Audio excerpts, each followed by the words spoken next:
Nous écoutons la catéchèse du pape François à Rome le 2 février 2022, précédé de la lecture d'un passage de la première lettre de saint Paul aux Corinthiens, chapitre 12, versets 12 et 13. Frères, le corps ne fait qu'un, il a pourtant plusieurs membres. Et tous les membres, malgré leur nombre, ne forment qu'un seul corps. Il en est ainsi pour le Christ. C'est dans un unique esprit, en effet, que nous tous, juifs ou païens, esclaves ou hommes libres, nous avons été baptisés pour former un seul corps. Tous, nous avons été désaltérés par un unique esprit. La parole du pape, maintenant. Cari fratelli e sorelle, buongiorno. Chers frères et sœurs, bonjour. In queste settimane abbiamo potuto approfondire la figura di San Giuseppe. Tout au long de ces semaines, nous avons pu approfondir la figure de Saint Joseph en nous laissant guider par les rares mais importantes indications que nous en donnent les évangiles, mais aussi par les aspects de sa personnalité que l'Église, au long des siècles, a pu remarquer à travers sa prière et sa dévotion.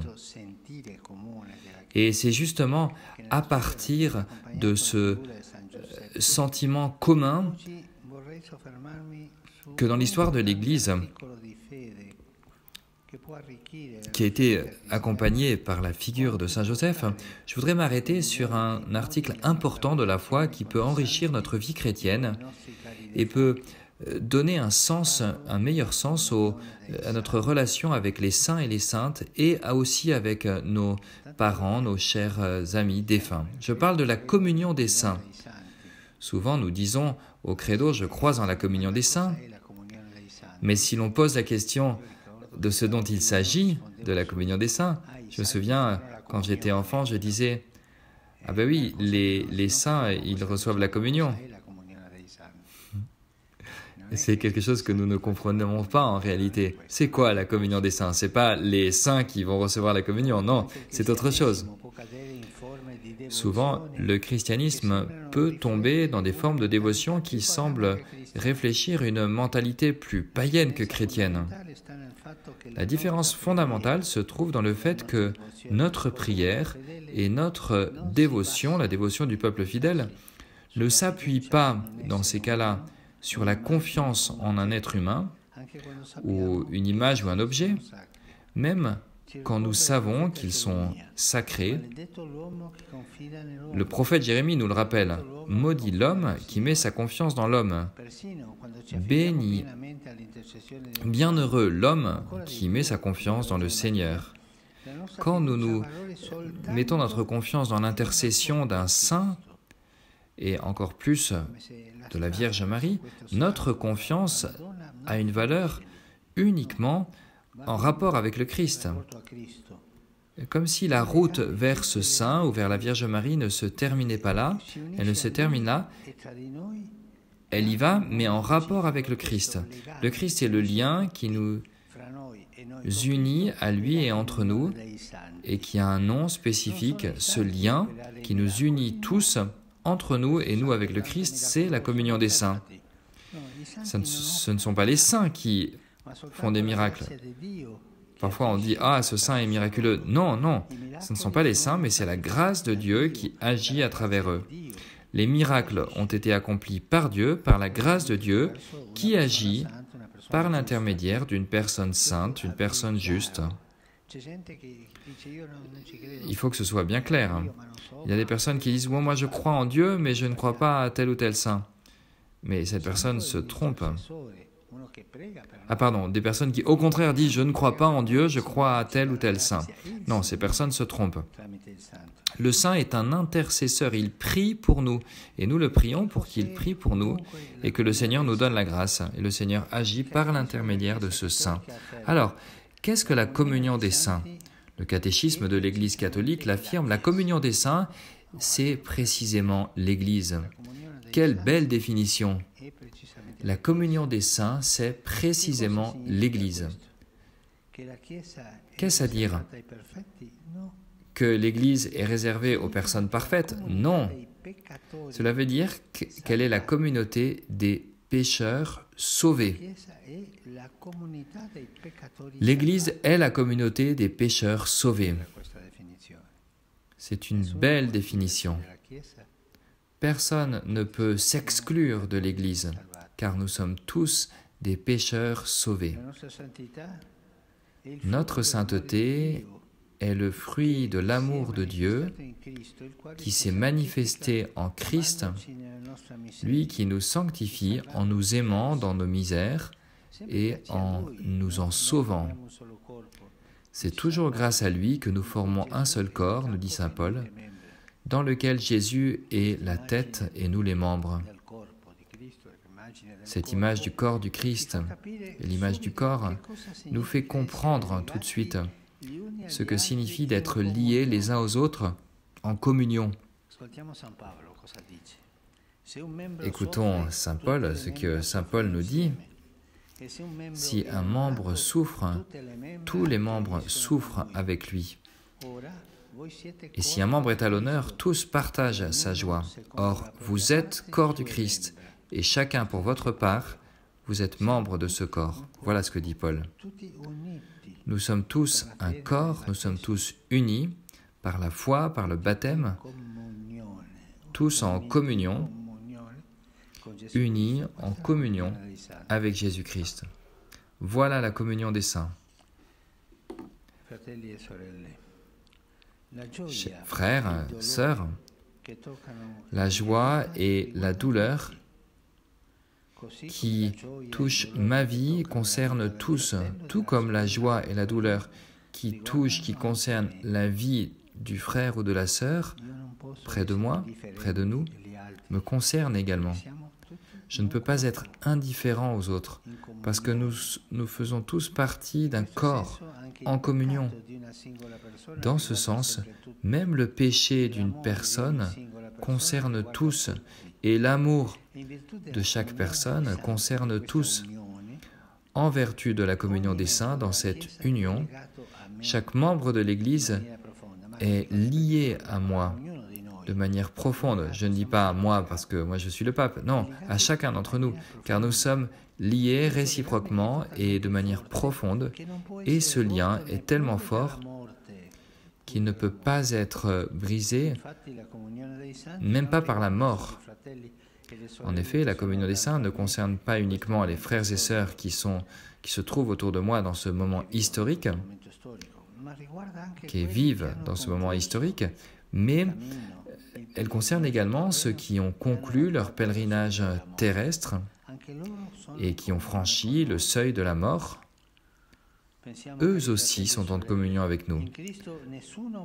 Pensons, chers frères et sœurs, dans le Christ, personne ne peut vraiment nous séparer de ceux que nous aimons, car le lien est un lien existentiel, un lien fort qui est notre nature même. Ce qui change, c'est uniquement la manière d'être ensemble avec chacun d'eux, mais rien ni personne ne peut briser ce lien. Père, je pense à ceux qui ont renié la foi, qui sont apostats, qui sont persécuteurs de l'Église, qui ont renié leur baptême. Eux aussi font partie de la maison. Oui, eux aussi, même les blasphémateurs, tous. Nous sommes frères. Voilà la communion des saints. La communion des saints réunit la communauté des croyants sur la terre et au ciel. Sur la terre, les saints, les pécheurs, tous. En ce sens, la relation d'amitié que je peux construire avec un frère ou une sœur près de moi, je peux l'établir aussi avec un frère ou une sœur qui se trouve au ciel. Les saints sont des amis avec lesquels nous tissons des liens d'amitié. Ce que nous appelons la dévotion à un saint, je suis très proche de tel saint, de telle sainte, ce que nous appelons dévotion est en réalité une manière d'exprimer l'amour justement à partir de ce lien qui nous unit. Et dans la vie de tous les jours, de tous les jours, on peut dire, mais cette personne a une telle dévotion pour ses vieux parents. Non, c'est une manière d'aimer, c'est une expression d'amour.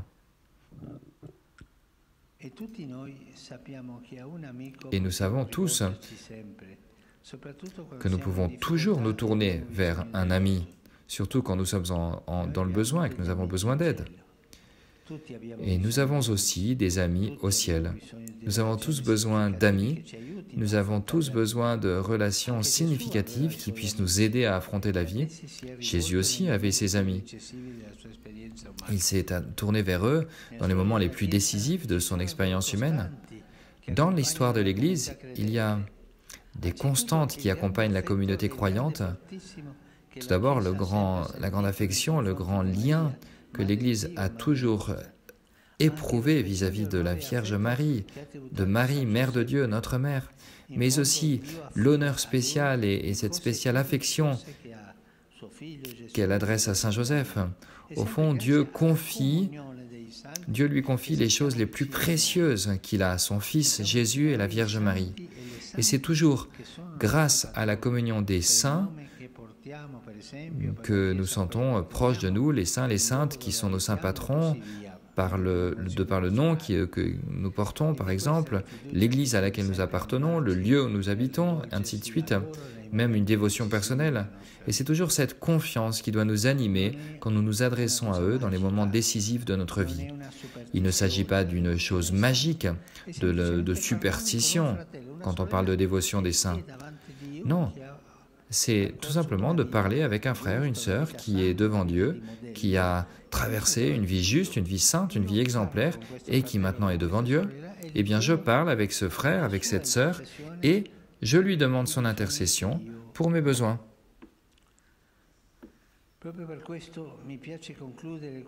Voilà pourquoi je suis heureux de conclure cette catéchèse avec une prière à Saint Joseph, à laquelle je suis particulièrement lié et que je récite chaque jour depuis plus de 40 ans. C'est une prière que j'ai trouvée dans un livre de prière des sœurs de Jésus et Marie du XVIIIe siècle, la fin du XVIIIe siècle. Elle est très belle, mais plus qu'une prière, elle est comme un challenge à cet ami, ce père, ce gardien qu'est Saint Joseph. Il serait beau que vous puissiez apprendre cette prière et que vous puissiez la redire. Alors je vais vous la lire. Glorieux patriarche Saint Joseph, dont le pouvoir sait rendre possible les choses impossibles, viens à mon aide dans ces moments d'angoisse et de difficulté. Prends sous ta protection les situations graves et difficiles que je te confie pour qu'elles puissent avoir une résolution heureuse. Mon cher Père, toute ma confiance est une réponse en toi. Non, toute ma confiance repose en toi. Que l'on ne puisse pas dire que je t'ai invoqué en vain. Et puisque tu peux tout auprès de Jésus et de Marie, montre-moi que ta bonté est aussi grande que ton pouvoir. Et donc, cette prière se termine par un défi. C'est comme défier Saint Joseph. Puisque tu peux tout auprès de Jésus et de Marie, montre-moi combien est grande ta bonté, combien est grand ton pouvoir. C'est une prière et tous les jours je me confie à Saint Joseph avec cette prière depuis plus de 40 ans, une vieille prière. Alors nous avons entendu il y a quelques minutes une personne qui criait, qui avait un problème. Je ne sais pas si c'est un problème physique, psychique, spirituel, mais c'est un frère qui a un problème. Je voudrais finir en priant pour lui, pour notre frère qui souffre, le pauvre. S'il criait, c'est parce qu'il souffre. Il a un besoin sans doute. Ne soyons pas sourds aux besoins de ce frère. Prions ensemble la Vierge Marie pour lui. Je vous salue Marie, pleine de grâce. Le Seigneur est avec vous. Vous êtes bénie entre toutes les femmes, et Jésus, le fruit de vos entrailles, est béni. Sainte Marie, Mère de Dieu, priez pour nous pauvres pécheurs, maintenant et à l'heure de notre mort. Amen. Alors, courage, allons de l'avant dans cette communion des saints que nous avons au ciel et sur terre. Le Seigneur ne nous abandonne pas. Merci.